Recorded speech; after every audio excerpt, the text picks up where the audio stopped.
Hey fans! Time for another Out of This World story from rSpace. My husband is currently on vacation with his mistress, and I'm confronting them. Hello Reddit! Forgive me as I am new to the online community. Just wanted to tell my story and maybe get some input. I, 37 female, accidentally found out last month my husband, 38 male, was using work trips as an excuse to sleep with his also married coworker who lives across the country. When I say accidentally, he sent me a screenshot of Amazon purchases for our children, and included at the bottom of the photo was a delivery to this woman. So yes, the worried wife and me checked his search history and email. It was all right there. I learned his November trip was a romantic getaway, but this current one is luxurious. A spa resort complete with couples massages, couples cooking classes, and monogrammed bathrobes from Etsy. He mailed her a box of gifts a few days ago for Christmas. How sweet. He purchases sexy lingerie, sent her money on Venmo, and even started planning a January trip to Las Vegas. I was furious when I learned all of this, but I kept my composure. My plan? He left this morning for his work trip, but before he left, I gathered all evidence of his affair. I spent 4 weeks collecting emails, credit card statements, reservations, and confirmations. I wrote him a 10-page letter, put it in an envelope, and taped it inside the lining of a suitcase. I plan on sending a group text to him and his mistress right after checking in, telling them to enjoy their trip. I will also inform them that a letter is in his suitcase and that I want a divorce. I wrote a special section just for her, and I want to make sure she sees it, so I will be emailing her the letter as well. He is currently in the air. My group text goes out this evening. Stay tuned. Update. His flight landed 1.5 hours ago. He told me he would text when he landed, and he has yet to do so. I have texted him twice. They were delivered, but not read. I checked our phone records, and he texts both me and her during his layover. His email shows no Uber receipt from his final destination airport to his hotel. She must have picked him up. Something I should have clarified in my original post. She lives in the state he is visiting, so he flew alone. I will be sending a group text to both him and his mistress in 2 hours, as that will be 4 p.m. their time, and check in. Update number 2. Sent pictures of our children and he did not respond. FYI, he's in the middle of the desert. My texts are going through green, which puts a monkey wrench in my plan for a group text to him and his mistress. Need suggestions. Should I call the hotel?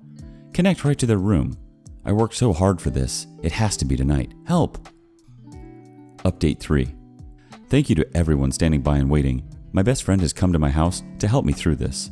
It seems my texts are going through green, undelivered, but when my friend tried, it is blue and delivered. He has blocked me. I guess that helps his guilt. The plan now is to call the hotel. We'll wait a few minutes after check-in to make the call. Very soon. Please stand by. Update 4. Like most of you predicted, he does not care. He had 0 answers for my questions. That was the most hurtful part. But guess what? I have all the emotional support and economic support, so I'm not mad. Every question I asked, he had no response because his mistress was sitting there. I suspect when he is home alone with me, his answers will be different. I have made sure that he will not emotionally and financially screw me because I have secured support from family and friends. He can go F himself.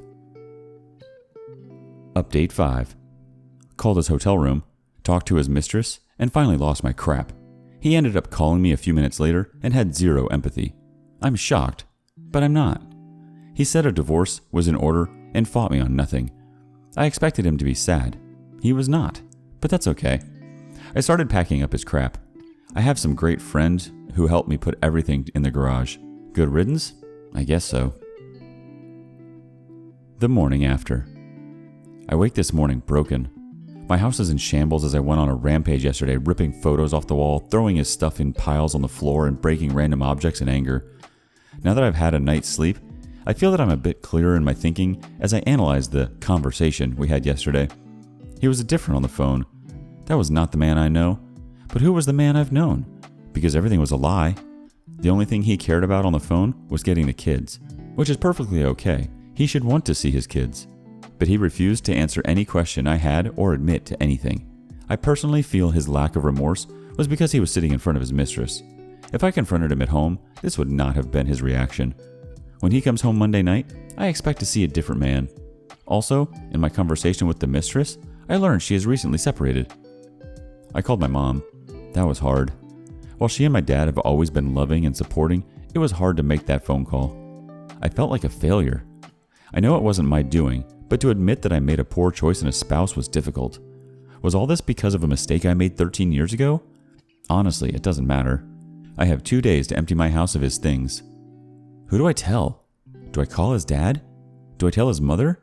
Best friend? Work buddies? I wish there was a manual on how to do this because I'm lost. Even with all my preparation, I'm still humiliated. Luckily, he did not take his house keys when he left, so no need to change the locks.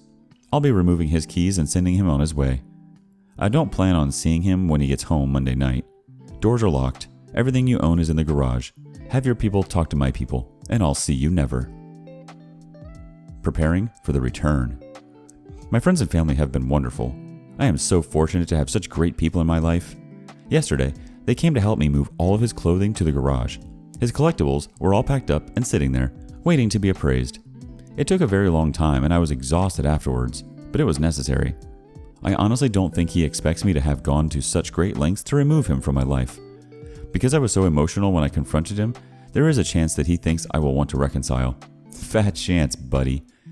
His flight lands a little before 10 p.m. tonight. When he Ubers back home, the doors will be locked. He told me on the phone he was just getting his car and leaving. I will be holding him to that. Something I should have mentioned earlier, the house is in my name only. He had no credit when we first started looking, so everything is in my maiden name and purchased by me. Health insurance, car insurance, cell phones, utilities are all in my name. The only thing his name is on is his car. I think he realizes now that could all come back to bite him. I don't want a messy divorce.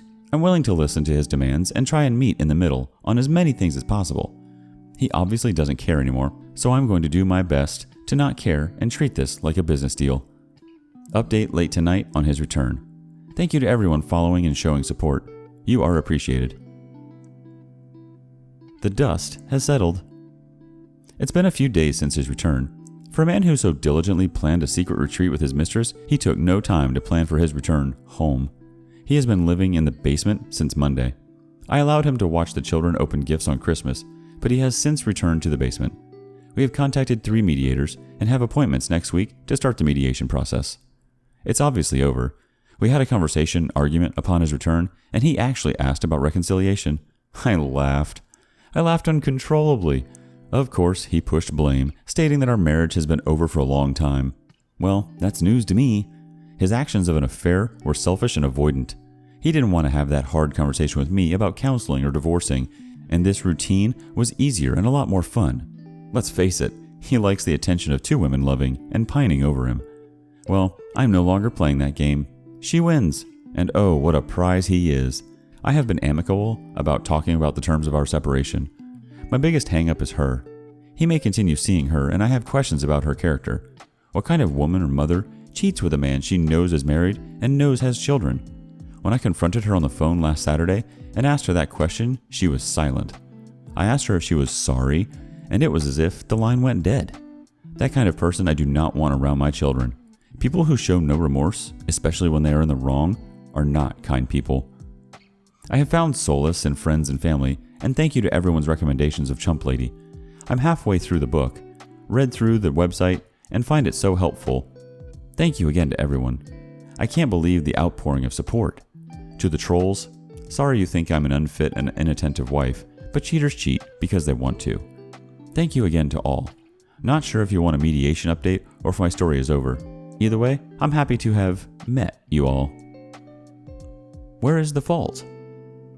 If you listen to the books and advice always given about cheaters, it all says the same thing. It's not you. They made a choice. My soon-to-be ex insists things were bad. While I don't think we were Pam and Jim or Lucy and Ricky, I think things were good. This process has made me review who I am, who I've been, and who I want to be. Could I have made changes? Yes. Was I perfect? Absolutely not. But my decisions and actions were never detrimental to our marriage. They were more like sacrifices. And now I'm having those sacrifices thrown at me, and I'm being called neglectful. Is all this about attention? A narcissistic need to be the apple of someone's eye? Him and the affair partner are now blissfully in the honeymoon stage. Vacations, late-night phone calls like teenagers, present buying, etc. But what happens when the other shoe drops?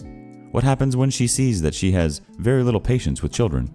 That he will walk past a sink full of dishes completely blind to them? When he doesn't pay the phone bill for 2 months because he is spending money on silly gadgets? What then? While it's not my problem, I'm sure his affair partner will take issue with these things. Perhaps then she will be put in the situation I've been in for a decade. Should she be the glue and hold it all together, or should she neglect responsibilities for his neediness? I've been told by him, someone who is having a relationship and spending large sums of money on someone else, that I am at fault. Perhaps. But what about the decades of cleaning up your messes? Maybe if I would have had 2-hour conversations with him every night, things would be different. But to be honest, I'm happy I'm here. Now reflecting back, I see how underappreciated I was, how neglected I was.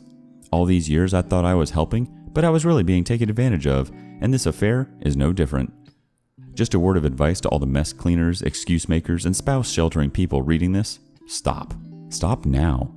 I've learned that all this helping is simply them learning how to manipulate you. Draw that line in the sand.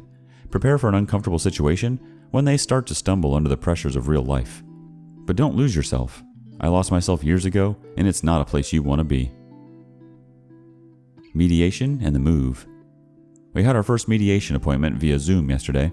It was very amicable, but only because I don't want to fight and I just want this to be over. He apparently wants nothing. Not the house, not the furniture, not what he's entitled to of my pension. He just wants to be done as well. As I've been packing up things in the house to declutter, I've been offering him things, but he wants nothing. I suspect the moment our marriage is dissolved, he will be packing up his collectibles and clothing and driving across the country to live with her. I guess I should be okay with this, as I don't want to be married to him anymore. It just kills me that he will be moving in with her and helping her raise her 2 children while mine are fatherless. It makes me so angry, seething. The man who was abandoned by his father is now doing the same thing, something he said would never ever happen because of the mental issues it has given him today. Well, it looks like that, as well as mostly everything else, was a lie. Again, I take solace in the fact that their honeymoon phase will be short-lived. Reality will smack them both in the face, and she will realize that he can be more hurt than help. While I wish him well and hope the best, our kids deserve more than a Christmas, Easter, 1 weekend in the summer father. No dad at basketball games, Cub Scouts, birthday parties, and school plays. Meanwhile, a fair partner will have him and her children's biological father. I guess nothing in life is fair, and my boys will have to learn that lesson earlier than I had hoped. He's gone. My soon-to-be ex left yesterday morning to visit her. I told him to go. I didn't want to spend New Year's Eve with him, and our COVID circle friends, who we celebrate with, have zero interest in seeing him either. He booked a flight 30 minutes after I told him to go. My only stipulation was that he's back for this weekend, as it's my birthday and I really need a day to myself. I've watched the kids for 3 weekends now while he went to see his mistress. I thought I at least deserved my birthday to relax. He texted me while he was boarding that he won't be home for my birthday. Well then, he claims when he booked this, he booked a return for the evening of my birthday. When he tried to change it, he was put on standby. It would cost $1,000 to change. It was a red eye, etc. The excuses kept coming. He apparently does not realize I have access to the internet as well, and flights are less than $300 with the airline he flew. I told him this, and he said those flights weren't there when he booked. Lies, and he will take care of it. I just want him to be honest. If you don't want to be here for my birthday, just say it. If you don't want to spend the day with your children, just tell me. I can't force you to be a parent. I told him the flights were available and affordable. It's his choice to rebook. Ball is in your court. That's all I can do, right? Stay tuned for an update on his return this weekend. New Year's Eve nightmare. It was 12:40 a.m. on New Year's Eve, and there was still no call from him. I was angry for no other reason than I explained to the kids that even though Daddy wasn't with us, he would call at midnight to talk to them and wish them a Happy New Year. I was made to be a liar. So, I texted my soon-to-be ex, and his excuse was, "They're there with their friends. I don't want to bother them." Excuse me? Bother them? You mean you didn't want your kids to bother you, is what you are really saying. If I was across the country on New Year's Eve without my kids, I would have called and done the countdown with them via FaceTime. I think most parents would, but not like him. He said, "If you would have told me that you told the kids I'd call, then I would have."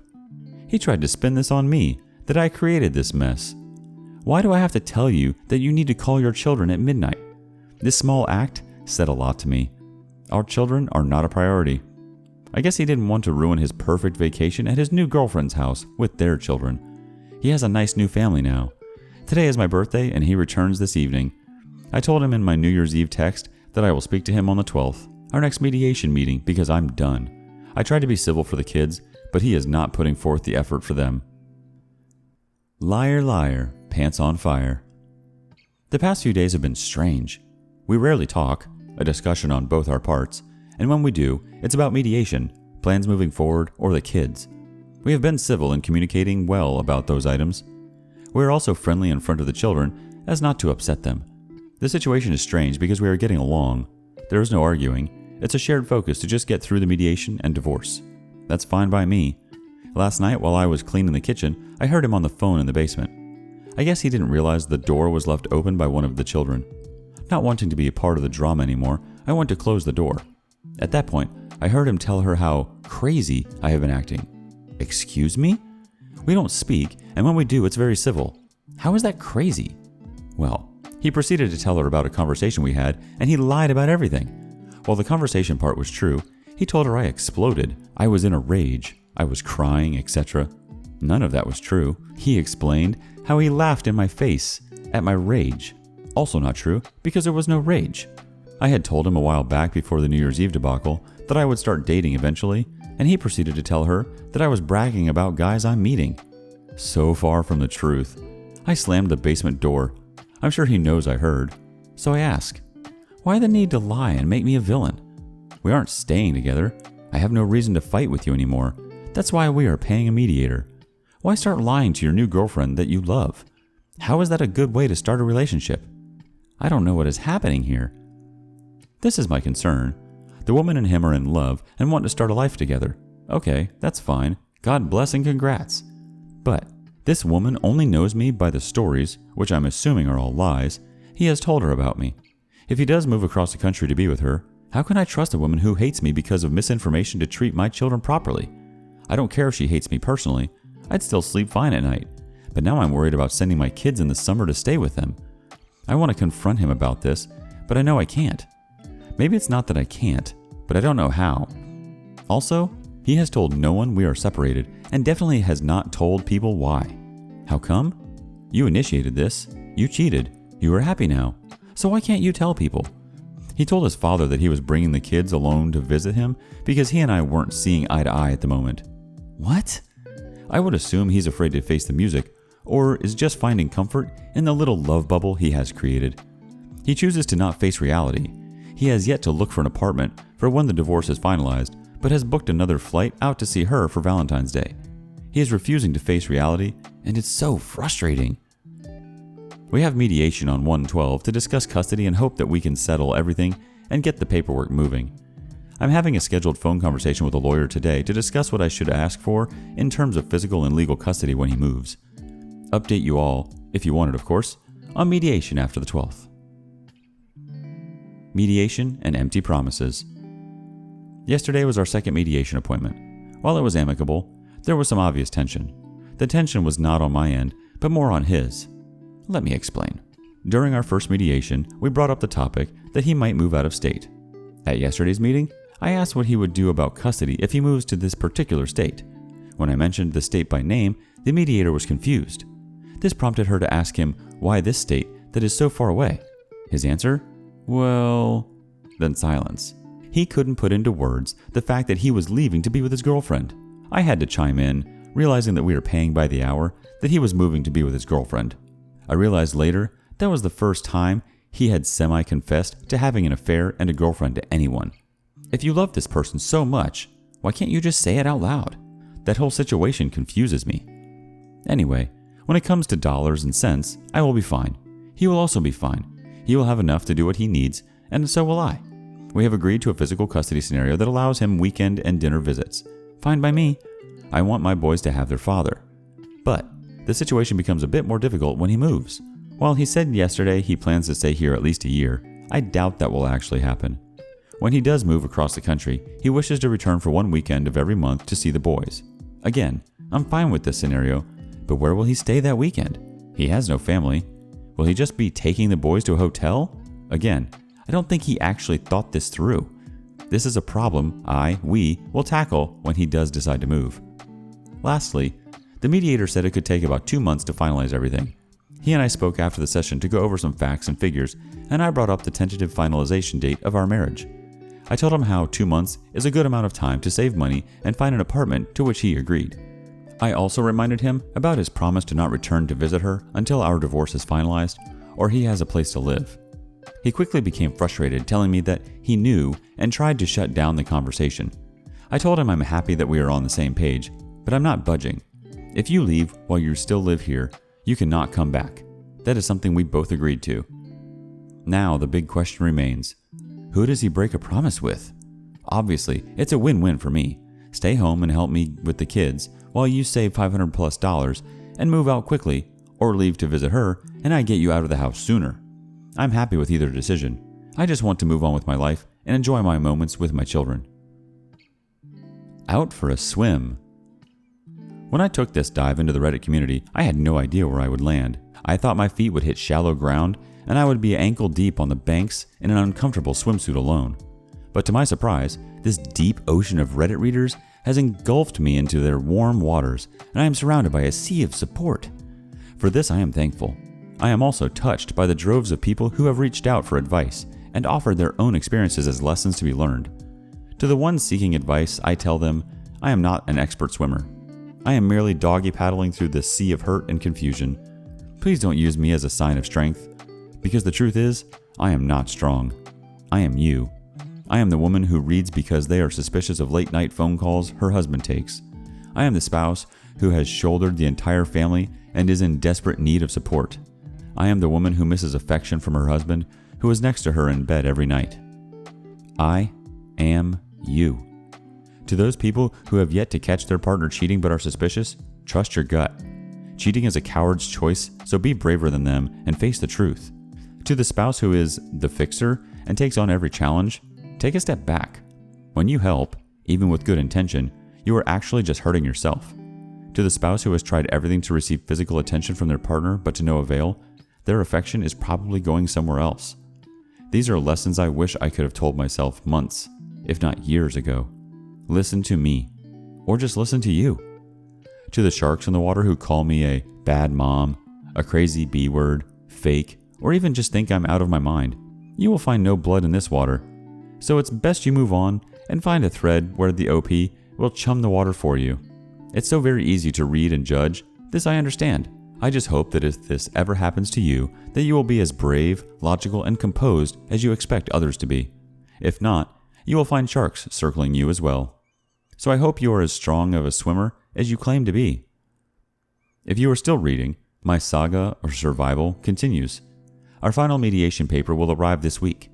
We were able to settle everything at the last meeting on 1/12, and the documents just need our signature. After that, the divorce papers need to be served and filed with the county. Then, we await our court date, which will be done via Zoom. Yes, a bit anticlimactic, but it will still serve its purpose of divorcing. He has started, finally, to look for an apartment, but nothing is to his satisfaction. Maybe he is being picky, or maybe he is comfortable living in the basement. Either way, once the divorce papers are stamped, he needs to be gone. He has started making phone calls to her during the day, and I can hear him giggling downstairs. I'm happy he is happy. I really am. That isn't passive-aggressive. I know I will be happy one day too. He just got there first, and that's okay. I feel like my life is in limbo right now. I can't move forward because I'm chained to the past. I'm hoping his move will be soon. I suspect he wants out for February 1st, so he can go visit her for Valentine's Day. I hope for his sake, and mine, that he makes his deadline. I will update again after I receive the mediation paperwork and divorce papers are served. I'm sure that will stir up a lot of thought and emotion, so I'm certain it will be a doozy. Till then, I'll keep doggy paddling. Souvenirs. If you have been following along, then you know that there was a chance he would leave for Valentine's Day to go visit her. Well, he left this morning. He told the kids, "I'm going," as he walked out the door, leaving me to explain a few hours later that he had to leave to work when they started asking for him. I have learned that I can't have expectations. Just because I would try to be more honest with the kids doesn't mean he would. I was really proud of the fact that I didn't even engage him in the discussion, debate, argument of going. Yes, I had loudly vocalized some feelings a week ago when he told me he was going, but I have not engaged him about it since. All I asked for was his flight info so that I would know when to expect him back. He did not provide this information.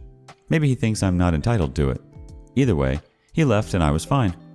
While we had the conversation multiple times, in which he agreed that he would not visit her again till he had an apartment, he has reneged on that agreement. Shocker. He claims that he has every right to be here, which he does legally, and he can do as he pleases. He put a down payment on an apartment a few days ago, but says he doesn't know when he is moving. What? The bills he pays in the house are less than the child support he will have to pay. So I think his decision to stay longer might be a financial one. I've offered him any piece of furniture he wants in the house. I even offered to pay for half of the cost of bunk beds for the boys. I just need him to leave. I have no idea why he is dragging his feet.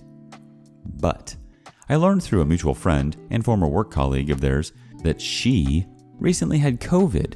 When I say recently, I mean the Board of Health from her state said she could stop quarantining 3 days ago. But what about her kids that are in the home? Were they living there during her quarantine? Are they positive? Perhaps they are asymptomatic. Will my soon-to-be ex be bringing me and our children home a COVID souvenir? I am livid. COVID insensitivity. For all those messaging me with concern and for updates, I apologize for my tardiness. It has been a heartbreaking 2 weeks. To amend for my absence, I will be posting 2 updates tonight. Let me start from the beginning. My soon-to-be ex left for his getaway on 2/12 and did not return until 2/15. During his blissful vacation, my family and I suffered a great loss of one of our most beloved members to COVID. I was a mess. Everyone I love was devastated. I called my soon-to-be ex on 2/13 and told him the prognosis was not good. It was loud where he was. There were children yelling. He informed me he was outside with her kids. Wow, can't remember the last time he took our children outside. But I digress. I shouldn't have expected him to care about my bad news, but he was concerned. I guess there is still a decent bone somewhere in him. That concern would not last long, though. Upon his return, as he usually does, he scheduled a COVID test. He scheduled one for 4 days after his return, but due to snow in our area, he did not go. This I understand. The weather cannot be controlled. Then he told me he rescheduled for 4 days later, and then does not go. When I questioned him, his response was, "I feel fine." I suspected since she probably got a negative COVID test shortly before his arrival, he felt safe in not getting one. Not until Monday, 3/1, did he finally get tested. A full 2 weeks later. Why? You know my family just suffered a terrible loss to COVID. How could you be so reckless and insensitive? The insensitive question is rhetorical. I absolutely know the answer already. The real monster. The day is approaching. Large boxes are being delivered to the house daily, containing new furniture to be assembled. The sounds of packing tape being ripped from the spool flood the house every evening. He's moving out. I'm overjoyed. I'm so happy that I have actually started engaging him in conversation. Yes, we have to chat to figure out child support and scheduling, but now I'm so ecstatic he's leaving, I even ask about his move. I feel like a kid at Christmas. While we were discussing his move, what he would be taking from the home and the schedule for seeing his children, I asked if he planned to visit her. No, this wasn't me prying. We need to set an overnight and weekend schedule for the kids, and I was hoping to be accommodating to any trips he had planned. But then, my curiosity got the best of me, but for good reason. Our children. I asked if she plans to come here to meet the kids. He replied in the affirmative, and said she may come. Well, good for you both, but I would like to meet her before she meets the children. He went silent. I could tell he was rolling thoughts around in his head, or perhaps trying to figure a way out of the situation, but he came up empty. He honestly wanted to know why I needed to meet her. Excuse me? Come again? You really think I would let my children spend time with someone I don't know? I'm the mother that interviews babysitters. Why would you think I wouldn't want to meet her? He claims to be worried that I won't be civil, but he knows me better than that. I have nothing to gain being rude to her. It's just ammo. I refuse to play that game. Plus, why would I care? I don't want him. That's your prize now, honey. Congrats. But he recognizes that he can't stop me in this. I have every right to meet her as he would to meet someone I'm dating. When it comes to the kids, we can't keep secrets. I think the real concern about us meeting is this. She will realize I'm not the horrible monster he made me out to be. His plans of assassinating my character to build himself up or to receive pity from her and the constant gaslighting will be revealed. She will see that I am not pining over him, quarreling with him, and that I'm genuinely a good person. Maybe she will see that he might be the real monster. Like father, like son. My soon-to-be ex was quiet. More quiet than usual. Almost sulking. I don't understand his motivations anymore and what he actually cares about, so I left it alone. Not my business to care and comfort anymore, right? That evening, after the children went to bed, he sat alone at the dining room table. It was as if he was waiting for me to address him. I did not. Sulk, that's your issue, not mine. After he received no attention from me, he made a big announcement. He claims he told everyone what happened between us, including his father. Then, oddly enough, he started to cry. Full, ugly tears. I thought these were tears of embarrassment and shame. He then proceeded to tell me the conversation he had with his father was the first time his dad has actually acted like a father towards him. While that statement in itself is unsettling, it is also confusing. I'm guessing his father supported him? I know if this was my son, I'd support him, but also have some strong words about how he went about this and how he should probably proceed in the future. But it looks like he received 100% support. So while I understand, I don't understand. Something was wrong here. Last week was my youngest son's birthday. I had asked my soon-to-be ex if he would like to invite his father over for cake. He texted him several times with no response. He learned through their conversation or confession last night that his father was in another state for work. Okay, understandable. But here's the kicker. He went away, with a new girl he is dating. Why is this strange, you ask? He just asked his wife of 30 years for a divorce at the end of January. So this makes me think, is adultery a learned behavior? My father-in-law abandoned my soon-to-be ex when he was 9 years old, the same age as my eldest son now. Is there a pattern here? Or is all this just a crazy coincidence? I could not help myself. I messaged my mother-in-law. She confirmed they were divorcing. I asked if there was any infidelity, and she claims to her knowledge no. But I know better. She said that my father-in-law started to withdraw from her. He started picking fights for no reason and avoided interacting with her last fall. Then, in January, he said he wanted a divorce so that he could find himself. A man who is in his 60s, close to retirement, needs to find himself? Sounds like a cop-out to me. But now that I've learned there is another woman, which my mother-in-law does not know, I understand that this bloodline of men are truly selfish and unfit partners. I know all the comments will tell me to tell my mother-in-law about the infidelity on his part, and I plan on doing so. I just need a little more information before I break the news to her.